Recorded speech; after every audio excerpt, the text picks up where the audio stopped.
Tu seras guéri. La paix de ton esprit va être guérie.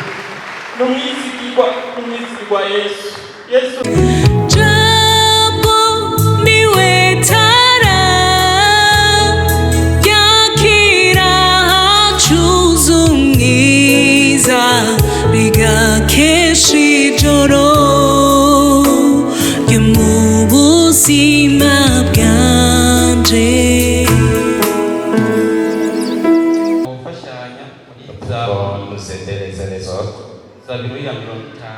Psaume 50.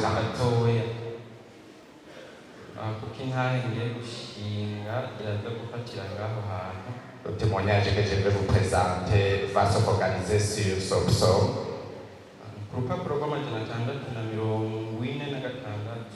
C'est la page 646.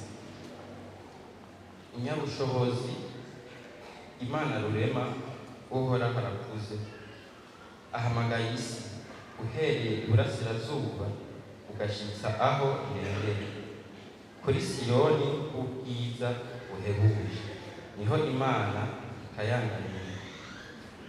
Imana yacu izoza kandi ntizocera, imbere yayo umuriro uzotongora, izokikizwa hirya nino n'inkubi y'umuyaga, izohamagara ijuru ryo hejuru n'isi nayo kugira ngo icire abantu bayo urubanza. Iti munkoranirize hano abakunzi banje, basezeranye nanjye basezeranisha ikimazi. Ijuru rizoserura ukugororoka kwayo, kuko Imana ubwayo ariyo mucamanza. Bantu banje nimwumve nanjye ndavuga, wa bwoko bwa Isirayeli, ndashinga intaha ni jewe ubwanje Imana yawe. Sinkugaye ibimazi byawe byoshejwe byama imbere yanjye na ntanage. Sinzokwakira imasa yo mu rugo rwawe, canke amasuguru y'impene zo mu mpongore zawe, kuko ibikoko byose byo mu kibira ari ibyanje, n'inka zo ku misozi y'ibihugu y'ibihumbi. Ndazi inyoni n'ibisiga byose byo ku misozi, n'ibikoko byo ku gahinga ni ibyanje. Nogize inzara sinorinze kukubwira, kuko isi ari iyanje n'ibiyuzuye. Mbega nzorya inyama z'amapfizi canke nzonywa amaraso y'impene? Uzushikanira Imana ikimazi co gukenguruka, yisumba byose uyishitseko amasezerano yawe. Uzunyambaze ku munsi w'amagorwa, uzokugiza nawe uzompesha icubahiro. Ariko umunyakibi Imana iramubaza iti, wiruhiriza iki kubarira abandi amabwizwa yanje, ugashira isezerano ryanje mu kanwa kawe? Kurinya nkaguhanwa, ugashiburira amajambo yanje inyuma yawe. Iyo ubonye umusuma wemeranya nawe, kandi wifatanya n'abasambanyi. Uhaye ikibi akanwa kawe, ururimi rwawe wigenera ubugungu. Ugana muvuga nabi uwo muvukana, uremehaniriza mwene nyoko bwite. Ibyo urabikora nanjye ngahora, ukiyumvira yuko mpanye nawe rwose. Ariko nzoguhana mbishyire imbere y'amaso yawe uko bikurikirana. None rero yemwe abibagira Imana, nimwiyumvire ibi. Noye kubashishimura akabura uwo bakiza. Umuntu wese ashikanira ikimazi c'ishimwe aba mpesheje icubahiro, kandi uwutunganya ingeso ziwe nzomwereka agakiza k'Imana. Yesu abahezagiye. Mpereye rero ku ijambo rigufiya riri Matayo wa gatandatu umurongo wa 31. mwitwararika ubwami bw'Imana no kugororoka kwayo, niho ibyo byose muzovyongerwa. Ahantu hatwereka yuko igikorwa dufise imbere y'ibindi byose Ici, ça nous ari montre ukubanza avant kubaka tout, ubuzima bwacu, kandi ubwo buzima uburyo tubwubaka tubwubakira muri Kristo Yesu. il faut construire d'abord Niho la vie bushoboka. en Jésus-Christ. Kuko C'est là où c'est utabwubakiye possible. muri Yesu ukabwubakira mu by'isi, Yesu uzagakora mutazi. Ariko iyo ufise Yesu ubuzima urabwubaka bugashoboka, kubera Yesu araduha n'ubwenge bwo kubaka ubuzima. Tu bâtis la vie et Jésus nous donne le de l'intelligence pour la bâtir. Nakijwe muri mu 2014 J'ai été sauvé en 2014 au mois d'avril, itariki 17, le 17.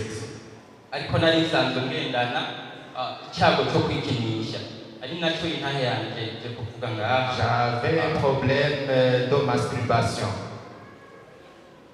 Nakijijwe rero ntumiwe J'ai n'umuntu yitwa Claude, été invité par Claude. ni pianiste, mwira benshi baramuzi. C'est un pianiste et tout le monde le connaît. Icyo gihe nari maze iminsi itari mike ngendana umutima mubi ntewe n'imibereho narimo. J'avais un mauvais esprit à cause de ma façon de vivre.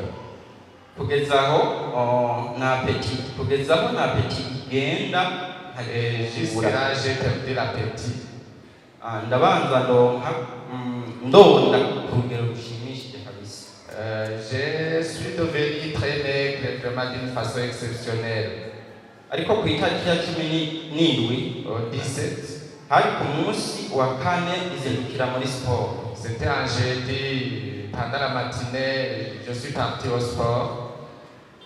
Maze kuvayo mfite amazi ndoga kugira ngo ngere isaha yo kuja gusenga, Je me suis lavé pour aller prier. kuko nakunda gusengera kuri kaminuza muri Katolika. J'avais l'habitude de m'orienter à l'université pour prier. Uko gutegereza iyo saha rero ncamba ndatembera ngaha hagati mu gisagara. En attendant cette heure, j'ai circulé dans la ville. Uko ntembera nkaguma numva ijwi rimbarira ko ninaja gusenga nza kuza ndasinzira. J'ai entendu une voix qui me disait en circulant, lorsque je vais prier, je vais somnoler pendant la prière. Iryo jwi yarakomeje, Cette voix a continué. ndaheba mfata icyemezo cyo kwigira kuryama muhira kugira byose ndabivemo. Et j'ai décidé d'aller dormir pour abandonner tout. Claude rero twahuye mvuye muko gutembera, Nous sommes rencontrés avec Claude après avoir circulé. hanyuma aransaba yuko twojana gusenga. Il m'a demandé pour que nous allions ensemble prier. Mw'ico gihe ndamubwira ati usanzwe nzi ko nkunda gusengera kuri kaminuza. Et je lui ai dit, tu connais que je suis d'habitude et que je vais prier là-bas à l'université. None umbwira gute ko nojana nawe gusenga iyo musenga? Pourquoi tu me dis que je peux vraiment t'accompagner pour prier là où tu vas? Mw'ico gihe yarambwiye ati nta kundi ntiwigire kuryama, ariko Dans ce moment, il m'a dit, je ne peux rien, allez dormir. mu mwanya wo kuvana nawe sinzi ingene byagenze nuko byakurikirana. Après avoir séparé avec lui, Ariko icyo nzi cyo namwandikiye je ne sais pas ce qui m'est arrivé. Ce que je connais, je lui ai transmis un message ndamubwira ati linda tujyane. et je lui ai dit, attends, je vais partir avec toi. Ingene nambaye, ingene naduze, ingene ninjiye La mu façon dont masengero, je me suis habillé, dont j'ai monté, ntabyo nzi ntabyo nibuka. je ne me rappelle pas de cela. Mugabe icyo nzi gusa ni uko nicaye ku ntebe, niyo ntebe n'ubu ndayibona aho nari Ce nicaye. que je connais, je me suis assis sur le banc, une chaise. Icyo gihe ryagiye ryahagaze kuko narasinziriye maze gushika mu rusengero. Après avoir arrivé à l'église, Mugabo j'ai narafashe agatelefone nari nifize, J'ai pris le téléphone. ndaheza ndafata ibiriko biravugwa, sinziriye. j'ai enregistré ce qui se disait et puis je suis dormi. Nkuko gusinzira En dormant, wariko arigisha yarigishije, arabandanya. Le prédicateur a prêché et il a continué. Je ne sais pas si c'est venu pendant les songes. Umuntu w'umudamu avuga ngo urashobora kubona ngaha ata mahoro ufise ata n'umunezero Une ufise. dame m'a dit, tu peux vivre sans paix, sans joie. Ngo mugabo hariho umuntu abifise yitwa Yesu Kristo. Mais il y a quelqu'un qui a tout cela, s'appelle Jésus-Christ. Naciye nkanguka Et je me suis réveillé. ndivuganya mu mutima ati uwo muntu afise bimwe mbuze ninde. Je me suis dit dans mon esprit, celui qui a ce que je manque, c'est qui? Ni ukuvuga mw'uwo mwanya ingene bavuze ati kuduza ibiganza ngo abakenewe ko bafashwa C'est-à-dire dans ce moment, ceux qui ont dit de lever les mains, ceux qui veulent être appuyés, conseillés, jewe nisanze imbere je me suis retrouvé devant. bahejeje no kunsengera Et ils ont terminé de prier pour moi. nisanga niko nibaza nti mbega ko nari numva menga nikoreye ibintu bindemereye yagiye hehe. J'avais des choses qui étaient lourdes pour moi. Où sont-ils partis? Kumbe mwako kanya wa wundi Yesu yaramaze kungeramo numva ndanayimutse Jésus est arrivé à moi. Et tout est devenu léger à moi. rero burya tugorwa cyane. Hari igihe tugorwa cyane dufate nko ku karorero Il arrive de inkuru souffrir. iriho mugabo fate nk'ubu nko mu rugo Prenons par exemple dans le ménage. umupapa n'umumama iyo babana Une mère et un papa vivent ensemble. bakaba badahuza icyo gihe ugasanga Et nk'umupapa pas en désaccord. arakubise umudamu wiwe ahantu quelque part atashobora kwerekana mu bisanzwe akagenda nko kwa pasiteri Il peut frapper une mère là où il ne peut pas montrer. ati umugabo wanjye yankubise Il peut dire au pasteur, mon Mon mari gars. m'a battu. sinshobora kuherekana. Je ne peux pas montrer là où il m'a frappé. Pasiteri biramugora gutahura uko gukubitwa uko ariko kubera Pasteur, on peut avoir des difficultés pour bien comprendre la situation. ababona yuko wameze neza. Il voit que la mère est importante. rero nje ndakijijwe maze gukizwa cya cyago cyo kwikinisha kirabandanije kandi nigiye no mu ntambara yo kukirwanya kuko numva yuko Yesu ari muri jewe Le adashobora kubana problème de masturbation a continué, mais j'ai commencé le combat de lutter contre ça. rero ko tubizi icyifuzo nyamukuru Imana itugombako Comme nous savons, l'idée suprême de notre Dieu pour nous, ni uko tuyubaha tukayubahisha ibyacu byose tukongera tukamenya yuko c'est ikeneye pour twebwe que nous puissions ubwacu l'honorer kuruta de ibyo notre tuzi. esprit. kuko iyo tubaye inyego y'Imana dutahura tudatekeranya yuko na rimwe dutunze ko ariyo yabiduhaye. Lorsque nous sommes un avec Dieu, nous comprenons que tout ce qui nous environne, tout ce que nous possédons appartient à Dieu. tugaheza tukabirondera mu ishimwe ry'Imana. Et nous cherchons en cela l'adoration de Dieu. Ivyo rero mu bakurikiranye irya zaburi twabibonye mu Nous mirongo avons suivi le psaume, ku murongo w'indwi gushika kuri 15 le bigahita 7e bivugwa neza verset au 15e verset, psaume 50. bikaca bivugwa neza mu gitabo cyo gusubira mu byagezwe 6 umurongo wa Cela 5 est bien dit dans Deutéronome muhisomera. Maze gukizwa rero 6:5, Deutéronome verset 6, chapitre 6 plutôt verset 5. Vous pouvez lire vous-même. nkigijwe cya cyago cyo kwikinisha iyo ntambara narayigiyemo ndakibana nkomeza J'ai kurwana vu avec nacyo la masturbation kugeza n'aho ubwanjye ntagura kumva nishisha. moi je me faisais honte moi-même. mugabo J'avais honte de moi-même. narinjiye no kwiga rero ivangeledi kugira hose J'ai ndabibona. commencé par après d'étudier les vendredis, les enseignements de la Bible. kwari kugira ndabe ko nokira cya cyago. C'était pour voir et pour que je puisse être guéri de cette difficulté.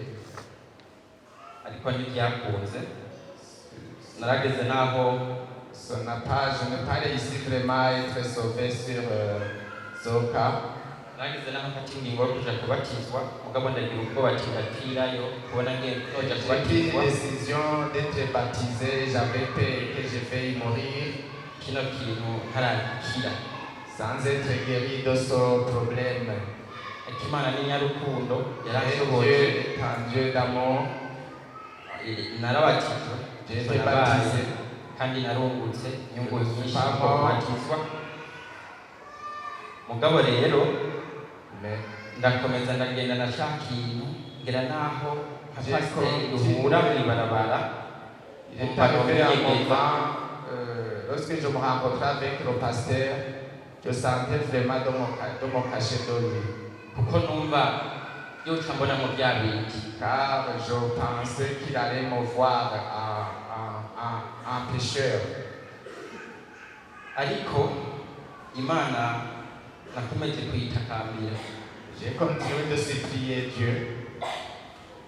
ndagera ahantu ndiheba Et j'ai arrivé à un moment de me décourager. nibuka igihe kimwe rero Je me suis rappelé des moments kuko umaze kubana natwe nagezeho ndabyakira et j'ai accepté ça. nkangura kwivugana mu mutima ati Je me n'ubundi suis dit dans mon esprit, akazima tankumiza abandi nza kurondera reka nibere uko je vais vivre comme ça, je ne vais pas courir derrière les jeunes filles. mugabo nk'uko irya zaburiya twayumvise hariho ahantu mu gice cyaho Comme nous imana avons yibutsa dit abanyabyaha ko bariko 50, baragenda nk'uko natwe mwe mu là où nous sommes rappelés que les pécheurs sont en train de partir. iyo uri mu kintu kibi arakomeza akakubwira ububi bwacyo kandi ukwiye Lorsque tu es kukivamo dans une mauvaise chose, il vient, il te communique l'ampleur de cette situation.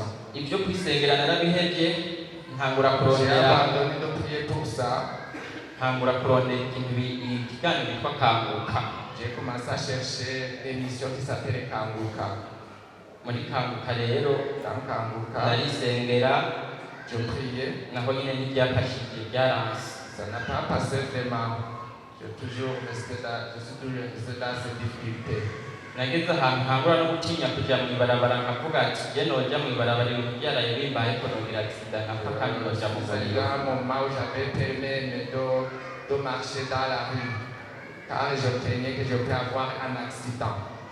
kwisengera muri kanguka naho narabihebye mfata ingingo yo gusenga nshima kubw'abandi imana yakijije Et j'ai abandonné même de suivre l'émission Kanguka et j'ai prié à cause des autres qui ont été sauvés seulement. isamo rimwe rero hari mu kwezi kwa kabiri muri 2017 Au mois de février en 2017, niho byaraye bimbayeho ndatinya kujya muri matinale ndavuga ati reka nijyane n'ubundi ntacyo mbona ndiko ndaronka après avoir fait cette chose abominable, j'ai refusé de venir ici prier pendant la prière matinale.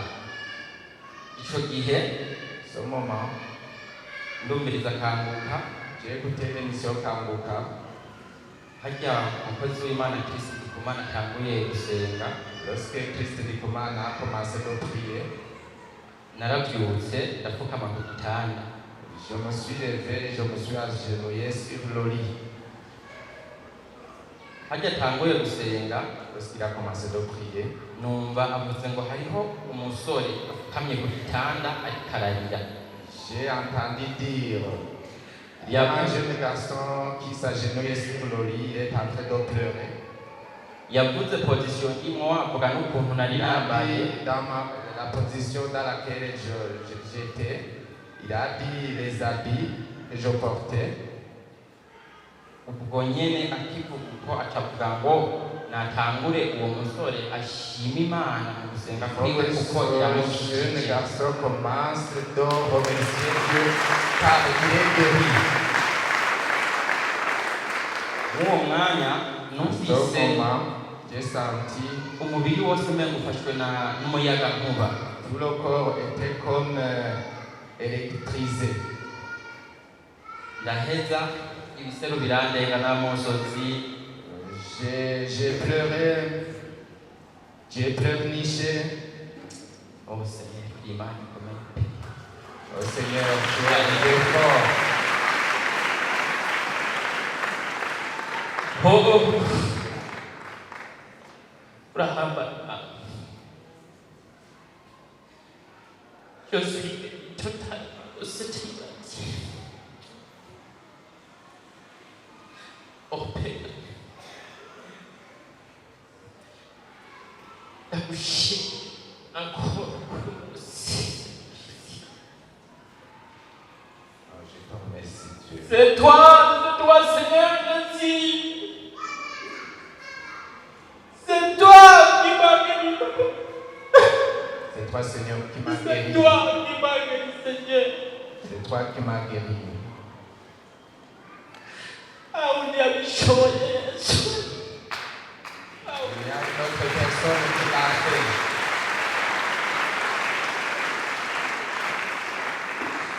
Je vais de toi, Seigneur. Ouais, vous savez, mon Dieu, C'est toi qui as sauvé ma vie. Alléluia. Alléluia. Alléluia. Imani hambaye pe. Ukora ibyananiranye. Tu fais les Ishobora possibles. byose. Tu es capable de tout. Uri nyabushobozi koko. Tu es super puissant. Narakize, narakize, Je narakize, suis narakize, guéri. narakize. Je suis guéri. Je suis guéri. Narakize. Je suis guéri. Ubwoba nagenda. C'est effacé. Umuntu w'Imana uri ngaha nawe yo gukiza n'Imana ihambaye. Uyizere gusa, uyizere yo gukiza nawe. Icyo kigo kirakunanira, icyo kigo kirakunanira gishoboye. Mu bugingo bwawe akore gusa, mu umwanya akore, ureke kwigerageza. Ne faut Umwanya ugeze pas aragukiza. combattre pour toi-même.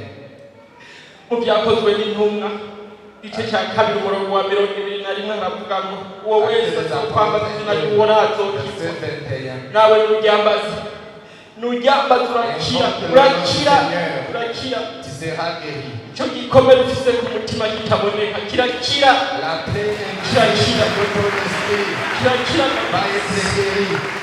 N'umwizigirwa Yesu. Yesu n'umwizigirwa. Il mérite la conscience. Yesu n'umwizigirwa. Il mérite la conscience. Nta nicyo mfise no gushimira. Je n'ai Ariko rien ndazi d'autre pour lui remercier. ku bugingo bwanjye ari wari karaburongora. Sur ta vie, commence à Alléluia. l'obéir.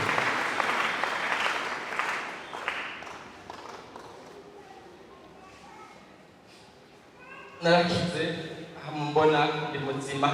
Je suis guéri. Sinisubiye nongera kuronka Voici. ingorane. Je suis sauvé. Amahoro aratemba muri jewe. Numva ntera La intege. paix coule dans mon esprit. Uwo ari we wese ndamuteye intege ari hano hantu. Non, n'importe qui, je le conseille, je l'encourage. Urashobora kumantaza umutima ugasanga ingorane yawe ufise wamenyereye kuyibamwo, mugabo ntureke kuja imbere y'Imana. Komeza umuhe umwanya umuhamagare aragukiza. Yesu ni muzima kandi Mais comme il doit l'invoquer, il va te guérir. nuko inyuma y'ibyo byose Après tout ça, mwiza muri ku murongo wa 22 Psaume 22, mw'iyo mirongo Imana itwibutsa Dieu nous rappelle, ko itadushiriyeho kuduhana, ariko nyabona ko il ne nous a pas créés pour aller en enfer. tukaboroga cyane ku bw'ibyaha byacu, kuko iyo urizwa n'ibyaha byawe harimo uguca bugufi kwawe. Lorsque tu te soumets, Imana irabona icyo ukeneye, Dieu découvre ce dont tu as besoin. igakora igikorwa cyayo mu gihe nyacyo gikwiriye. Yesu abaheza. Et il fait son travail au moment opportun.